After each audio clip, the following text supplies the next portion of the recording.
الرحمن الرحيم والصلاة والسلام على رسول سيدنا محمد وعلى آله وصحبه وسلم تسليما. الحمد لله الذي لم يتخذ ولدا ولم يكن له شريك في الملك ولم يكن له ولي من الذل وكبره تكبيرا. قال رب اشرح لي صدري ويسر لي امري واحلل عقدة من لساني يفقهوا قولي واجعل لي وزيرا من اهل هارون اخي واشهد لي اشري واشرك في امري كان ذابيا كثيرا وان نشكرك كثيرا انك كنت بنا بشيرا. قال قد يتيت سؤلك يا موسى امين امين يا الله. We thank Almighty Allah for giving us an opportunity to be on the surface of the earth, particularly for being a Muslim, because the highest blessing that Almighty Allah can give to a mankind is to make him a Muslim. وَلَا تَمُوتُونَ إِلَّا وَأَنْتُمْ مُسْلِمُونَ. That is the highest honor that Almighty Allah can give to oneself. And the leader of humanity is Prophet Muhammad sallallahu alaihi wasallam. That Almighty Allah said that إِنَّكَ لَعَلَىٰ خُلُقٍ عَظِيمٍ. You are the best among the creature. You are the best among the creature. لَقَدْ كَانَ لَكُمْ فِي رَسُولِ اللَّهِ أُسْوَةٌ حَسَنَةٌ لِمَنْ كَانَ يَرْجُو اللَّهَ وَالْيَوْمَ الْآخِرَ وَذَّكَرَ اللَّهَ كَثِيرًا. Sallallahu alaihi wasallam. Almighty Allah wants us to take all samples from Prophet Muhammad sallallahu alaihi wasallam. There were times during the time of Prophet Muhammad that everything was good. Even there were times when there was a lot of challenges. Then how was the Prophet sallallahu alaihi wasallam able to manage the situation? That is why we have a scholar in the studio, Sheikh Dr. Raji Asotira. That is the popular name, Asotira. When you are talking about Asotira, you are talking about somebody who is vast in both Western and Arabic, an international man of reputation, who is going to be doing justice. We are in temptation time, that is Nigeria in particular. We are suffering from different things, economic, security, and some other things like that.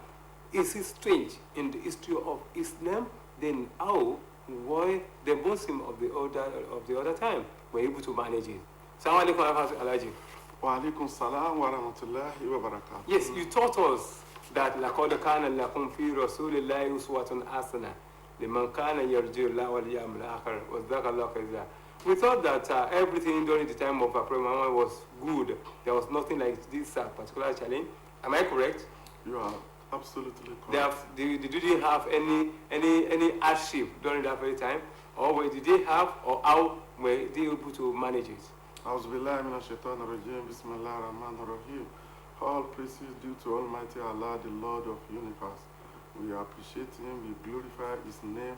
May the peace of Allah be upon Prophet Muhammad sallallahu alaihi wasallam wa ala alihi wa sahbihi wa man tabi'ahu bi ihsan ila yawmiddin. Viewers at home, good morning. Assalamu alaikum wa rahmatullahi wa barakatuh. Regarding the question, difficulties is always happening in the lifestyle of every humanity. It happens during the lifestyles of Prophet Muhammad sallallahu alaihi wasallam. But how do Prophet manage the difficulties? How do Prophet manage the situation? How do Prophet manage the people? And Prophet was the best creature of all in terms of leadership. So in terms of followership, so we have to emulate the traditions of the Prophet Muhammad sallallahu alaihi wasallam. During the difficulties Prophet Muhammad sallallahu alaihi wasallam passed through, but how do Prophet manage the situation then? We can recall from the characteristic of the Prophet in terms of simplicity, in terms of gratitude, in terms of humility. So now Prophet sent a companion, Mu'adh ibn Jabal, to Yemen then. So Mu'adh ibn Jabal, when he was sent to the Yemen, Prophet Muhammad sallallahu alaihi wasallam called his attention that you have to be humble to the people you are going to manage there. So that you are going to face a lot of difficulties. Any difficulties that you encounter, you have to manage it in such a way the people will be abiding with the rules of God and the rules of the Prophet. I mean the tradition of the Prophet sallallahu alaihi wasallam when the Mu'adh was to be sent to the Yemen. And that system was cultured. That system was cultured through prophets. The system that Muhammad ibn Jabal introduced to the people of Yemen, so that when they introduced Islam to them. So the difficulties that Prophet was, engaging. So since he was cautioned that how would you manage the people? So the management of the people in terms of the difficulties, like Nigeria, that we are now having a lot of challenges in terms of economic hardship, in terms of insecurity that is overwhelming the nation. How do we manage the situation? We found ourselves in this serious agony. Now, Prophet Sallallahu Alaihi Wasallam as a role model for every leaders, because in terms of humility, Prophet was not arrogant. So the what we call the monopoly of wisdom is never appealed to the Prophet Muhammad Sallallahu Alaihi Wasallam, that the ego that I am the one, I'm the ruler, I am the one in the position. I can, whatever instruction I give you, you have to abide it, you have to follow it. That was not the system. That was not the system. In terms of humility, Prophet was not a difficult human being. So whatever Prophet Muhammad Sallallahu Alaihi Wasallam will just contain, we put the person in his position. So as far as that is concerned, now that the system is strangulating, the economy is strangulating, the challenges is coming here and there, and the citizens of Nigeria are passing through a lot of hardship.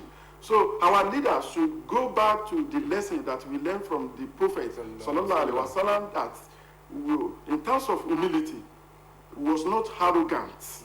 So and a lot of, even if we record in terms of trustworthiness, patriotism, we can record that is an unbeliever that nicknamed Prophet Muhammad Sallallahu Alaihi Wasallam as Al-Amin.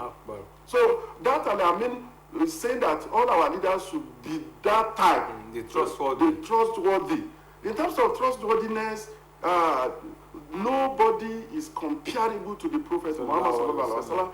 The role of the leadership or the corridor of the power that our leader happened to be is a Sayyid al-Qawmi Khadimun. So you people are servants. So you are called to serve the people. Are we serving the people the way they are expecting? We elected you people, probably the governor, probably the senators, the president. You are there for the purpose, and you are a servant to the people. But the reverse happened to be the case in a system that we are using in Nigeria, where somebody happened to be in the corridor of power, see themselves or see himself as a boss, that we are there. And Prophet Sallallahu Alaihi Wasallam says from his that anybody that atoms way of arrogance in his mind will not enter paradise. You have to be humble, and you have to bring down yourself to the rule and the will of God, that the people, now you listen to the people, you listen to the complaints of the people. You never say that their complaint is nothing to you. You have to listen to them and reason to them. You have to reason along. Now, when we are saying that the system, the hardship has come and overwhelmed our economy and overwhelmed our security, how can we be able to manage it? The killing is all over. The people are crying. The people are almost dying and starving to death because of hunger. So now that we happen to be in this, what is the role of the leadership and the followership? How can we be able to manage the situation? Now, لقد كان لكم في رسول الله أسوة حسنة لمن كان يرجو الله واليوم الآخر. That is the Prophet Sallallahu Alaihi Wasallam is a role model for you to emulate. It's a role model for our leaders, because when the Prophet Muhammad Sallallahu Alaihi Wasallam, when he traced the system, he ruled the people, he managed the government, and his sovereignty was in such a way, was a politician.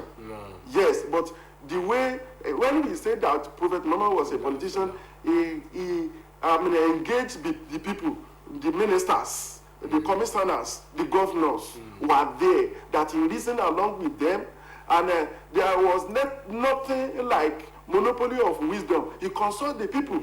Okay, what is the problem? How do we address the problem? Where do we engage the people to fix some problem?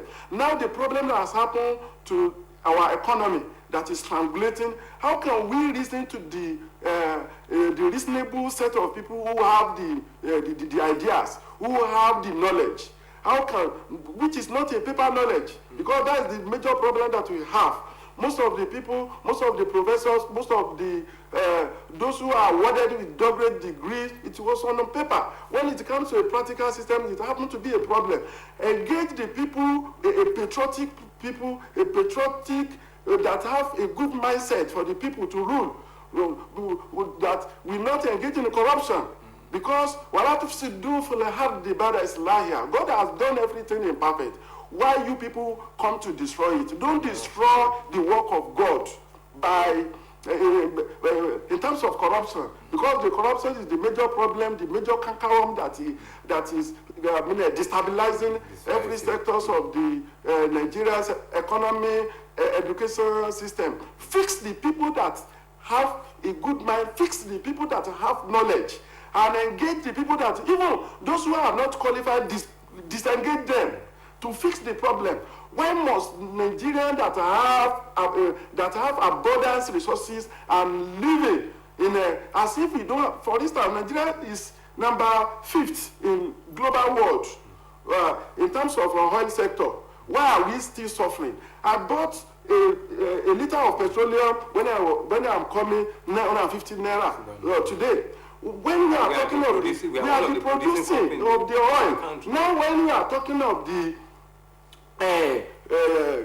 scandal that is going on in the oil sector in Nigeria now, that subsidy that has gone, that brought the hardship suddenly to Nigeria as a result of the fuel subsidy removal.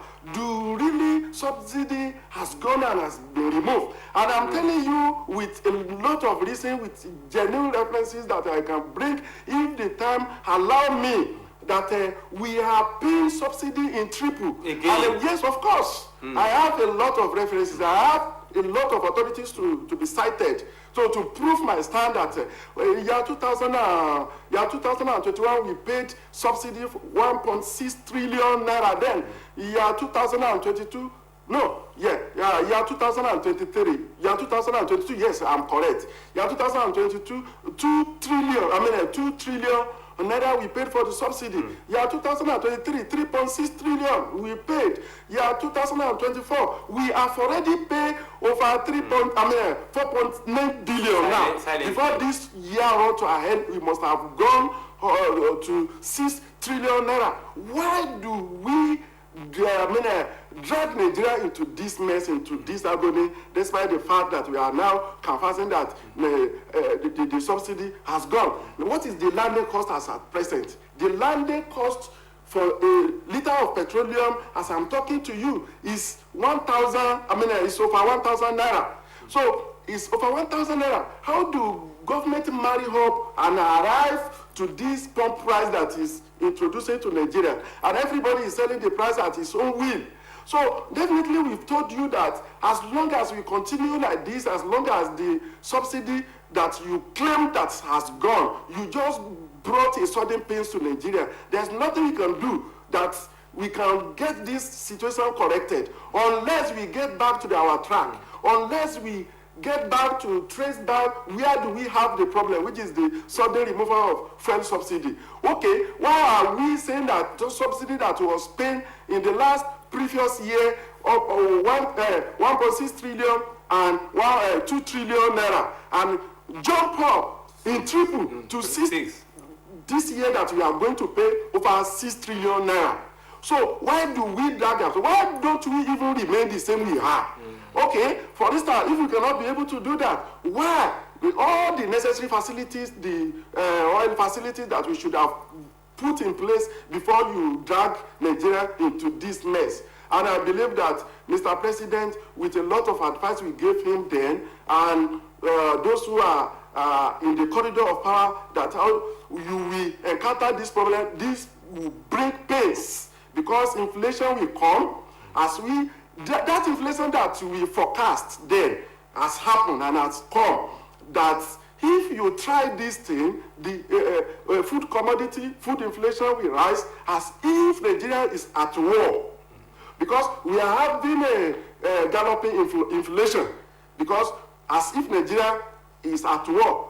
So do the Ukraine that is even engaging in this kind of war maintain themselves?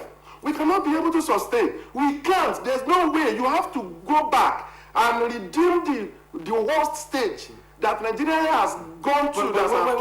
When you look at some of our leaders, particularly the political leaders, you see them enjoying the bliss of this country. You see them, when you are talking about fuel, you don't buy fuel. They just supply them. Food, no problem. Even money is not their problem. All these things, even security, they save themselves at the expense of the society. Are they just, because some of them still call themselves Muslims, are they just in relation to their religion? They are not just, because what is the aim that they have at their mind before they were elected? So it is not because of the people. It is because of their interest, because of their personal interest. They are there to serve their people, to enrich their pocket, to enrich their family, to send their children to abroad for schooling, education. They are to siphon. So that was their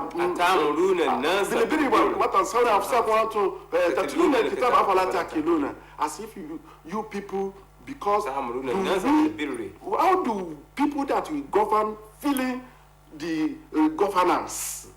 So we have to, Allah says that from the Holy Quran, that you have to scale yourself. You have to scale yourself before we judge you. Yeah. Judge yourself before we come and judge you. So everybody should, on a daily basis, should examine himself, put himself on a condition and say that, am I in the rightful way? Am I doing it the way God, assigned me to have done it? Now that we are now saying that the pains is too much, okay, do we ready to redeem the pains? Do we ready to relieve Nigerians? In what sense, in what way can we relieve Nigerians? We are now saying that, the economy, there's no way you talk of religion, you don't talk the economy. There's no way you talk of religion, you don't talk of education. There's no way not just you go to the mosque, not just you go to the church and say that you pray to God. You have church all around, you have mosque and increasing on daily basis. But in terms of believing truly in God, we are not, we are zero. Nigerians are backward in terms of the genuine belief in Almighty God. Either in Jesus Christ, either in Allah. There's nothing to write home about. Now, when we look at the followers, some people are so hopeless to the extent that they themselves, even the poor people, they want to do anything. That is why we are having poor people's children doing Yahoo, poor people's children doing ritual and some other bad things. If the leaders are not doing just, what should be the role of Muslims in changing them? Well, we have to emanate from the fast that Prophet is a role model for us. So they have not been just, the leader have not been just to the followers. The followers are also need to be cautioned, because we are accountable to whatever we might have done on this earth. Now you get Euro. Because at the time you get Euro, be unfussy. That we are not, I'm not coming to change you. You are the people to change yourself. God is not the angel that will come and redeem the bad thing. It's not the angel that will come and change anyone. It's ourselves, that we change. We have to change our mindset. The followers that have not been in position of power are aiming to be there, to go there, to take their own part, to take their own money. So that is why the environment, the situation, and the society is polluted. What pollutes our system is our mindset. We have to get back to God, and we have to trace where the system is faulty, and we have to fix the problem. We have to fix the necessary things that we ought to have been fixed as directed by God. We have to be patriotic. Patriotism is one of the best that expected by God from every leaders. And patriotism like Prophet Muhammad sallallahu alaihi wasallam. We thank you. We appreciate you, Otela. We say Jazakumullah khairan to Alhaji Sheikh Dr. Raji Asotira. Jazakumullah khairan for being our guest today. That is our way. Thank you so much. He has talked to the leaders and talked to the followers that this country will still have hope that Nigeria is going to be rebranded and we are going to be enjoying. By the grace of God, we are going to miss, inshallah, next week. I'm just Adeleke saying, Ma salam wa ila al-liqa.